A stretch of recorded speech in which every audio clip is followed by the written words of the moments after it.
Everything I ever did, the thing that I heard out of people's mouth was, that's impossible. That can't be done. So whenever someone said to me, it can't be done, I heard, it can be done.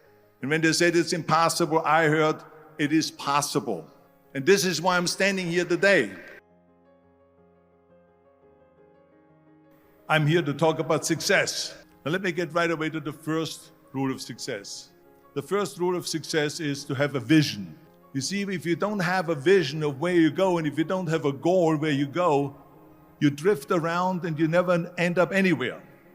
It's like you can have the best ship in the world, you can have the best airplane in the world. If the pilot or the captain doesn't know where to go, it would just drift around. It would not end up anywhere, or most likely in the wrong place. So I was very fortunate that I stumbled onto my vision. I was very fortunate that one day after school I walked by a store in Graz. So I went inside and I looked around and I looked at this stuff, and then I saw a magazine. I saw a bodybuilding magazine that had Reg Park on the cover.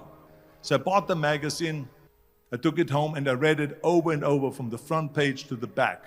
It had everything in there, how he trained, how he was working out in Leeds, England, in a factory town, how he worked out every day for 3-4 hours and became the strongest man of Europe. I read that and I said to myself, wow, this is the blueprint for my life. This is exactly what I want to do. I want to become a bodybuilding champion just like Reg Park. I want to get into movies just like Reg Park. And I want to make millions of dollars and be rich and famous just like Reg Park. Do you know how great it felt that I knew where I was going? Imagine the majority of people don't know where they're going. I knew where I was going, that I'm going to become this bodybuilding champion just like him. So it was just a question of how do you do it? I was so relieved, because when you have a goal, when you have a vision, everything becomes easy. Because remember that in America, for instance, when you study, you will see the percentage of people that like their jobs. 74% hate their job in America. The majority of people don't like what they're doing, because they're really not doing it because they didn't have a goal and they followed this goal. They just aimlessly drift around, and then all of a sudden there's a job opening, so they get that job because you have to work. But then when you work, it's a chore. It's work. It's not fun. So if you think about, only a quarter of the people really enjoy what they're doing in life.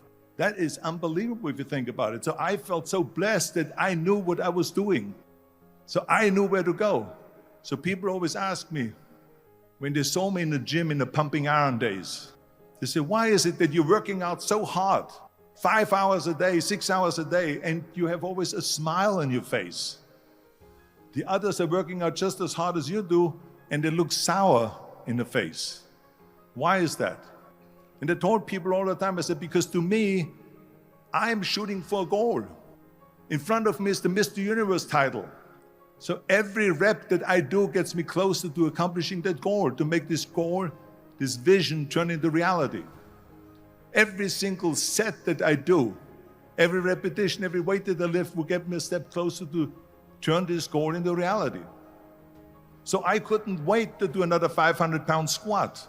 I couldn't wait to do another 500-pound bench press. I couldn't wait to do another 2,000 reps of sit-ups. I couldn't wait for the next exercise, for the next half hour of posing and all the kind of things that you have to do to be a champion. I felt so great knowing where I was going, and I tell you, it worked.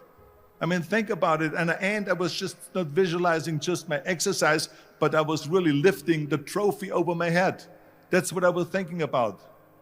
And with the age of 20, I went to London and I won the Mr. Universe contest as the youngest Mr. Universe ever. And it was because I had a goal.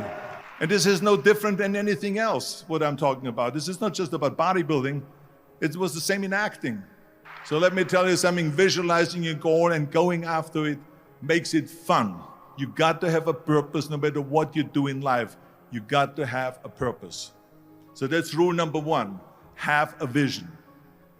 Rule number 2 is, don't listen to the naysayers. Everything I ever did, the thing that I heard out of people's mouth was, that's impossible. That can't be done. Or no.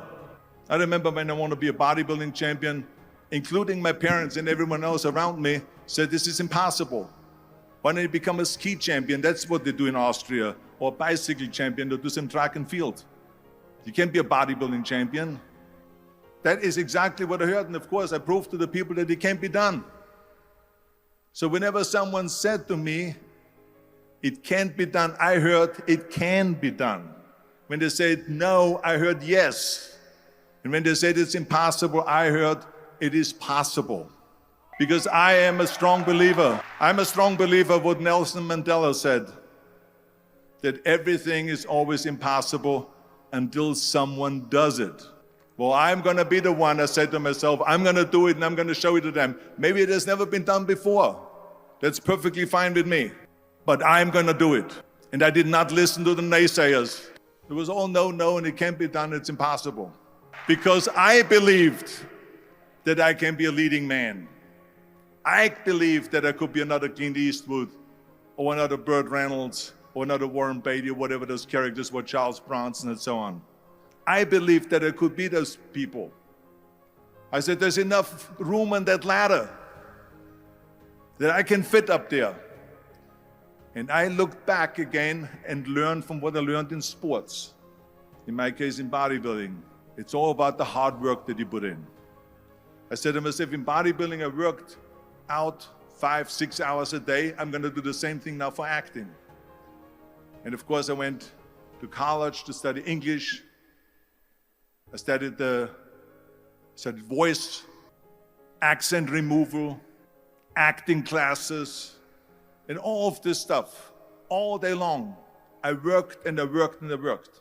If I would have listened to the naysayers, from bodybuilding to show business to politics, I would not be standing here today, talking to you.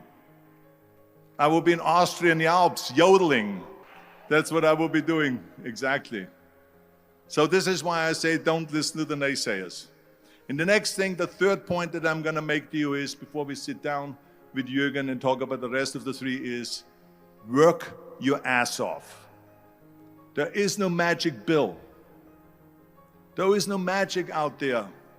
You cannot get around. You have to work and work and work. I can tell you, I've watched the day they work their ass off to put this together. All year long, they work and they work and they work. This does not come together by itself.